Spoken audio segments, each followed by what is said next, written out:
What's up, guys? Thanks for joining me for today's video. Today I want to talk about how to find the right real estate agent. So, we've been going through this series on how to get started and buying your first real estate investment. And look, 95% of transactions happen on the MLS. 95%, right, happen with a real estate agent or two involved. So it's important to know who you can trust and select the right agent for what you're trying to accomplish. So many times people will go out and they're looking to buy a house, again, usually their primary residence, and they'll call their cousin or sister or Aunt Susie's friend, the agent down the street, whatever. There are a lot of real estate agents out there, but they are not all the same, like not by a long shot. So in this video, I'm going to go into a couple bullet points on how to select the right agent for what you want to do. Okay. So first and foremost, we want to look for somebody that's hungry. Now this could be people fall into one of two different categories here. Either they're just getting started, not a bad thing, but you got to know it. You got to know they're just getting started. They're not acting like they have all the answers. That's okay. You want somebody that's going to run around and look for exactly what you're trying to find.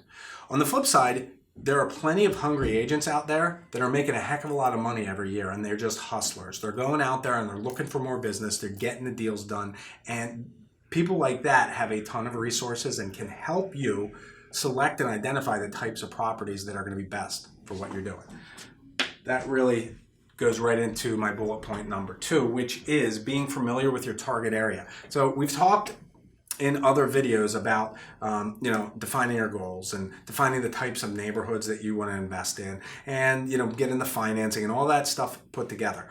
Well, you want somebody that is going to help you in your target market. They can't help you if they know as little or less about that area as you do.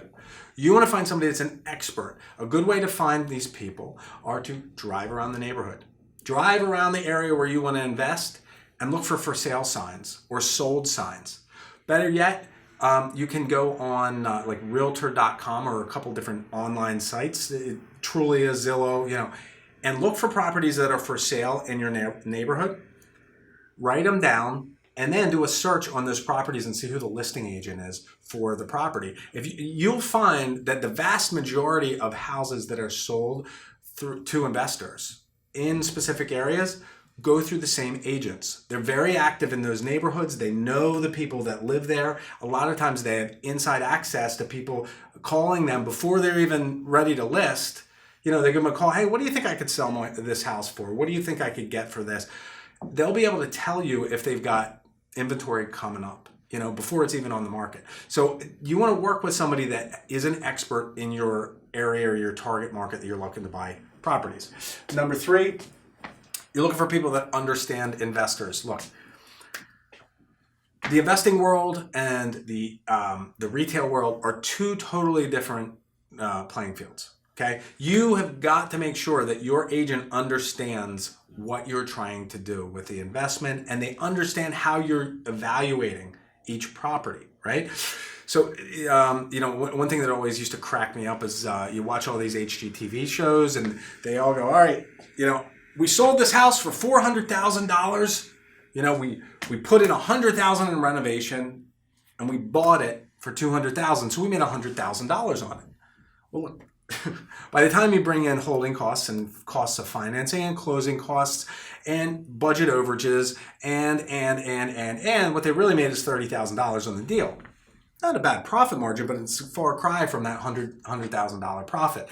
It's the same type of thing. The same type of thing happens in the agent world. Hey, what's the cap rate? Well, the cap rate, this is an aside, but the cap rate, oftentimes I'll get emails from agents, cap rate in the property is 12%. Well, then I look at it and the only expenses that are included in the property are taxes and insurance. They didn't bring in all the other expenses that go into owning an investment property. So the real cap rate, the real capitalization rate on your money is like 3%. That's not so good. So, you want to work with somebody that knows what the real expenses are. Select somebody that already has their own rental properties, maybe even in this area. They're an expert in the area, right? And they're hungry to go and find you a deal. These are going to be the people that will send you things that, they're going to know what makes sense and what doesn't. You may have to tweak the numbers a little bit, or provide some feedback on, hey, this is not quite the return I'm looking for, or you forgot about this expense. But at the end of the day, they're going to be on your team and they're going to help you along the way. Okay. Last but not least, you want people that are willing to submit offers.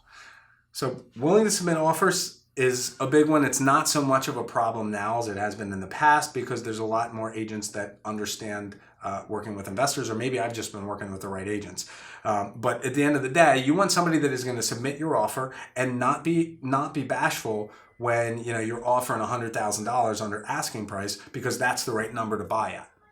They got to understand what they're getting into and what you're trying to do, and they're not afraid to put their name on it and take you through the transaction.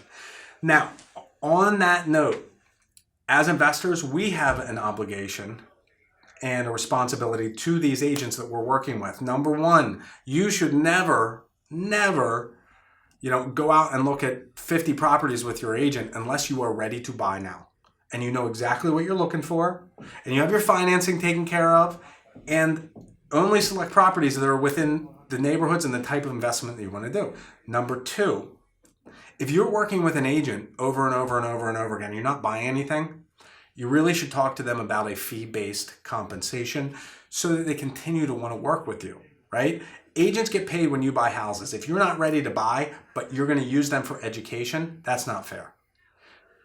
Pay them, go look at houses, they'll be happy to take you around, and when you're ready to pull the trigger, use them to acquire the property.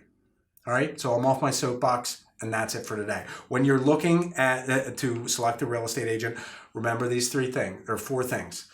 Make sure they're hungry, make sure they're an expert in your market, make sure that they will submit your offers, and make sure that they know more about investing than you do. All right, so that's it for today. Talk to you again soon.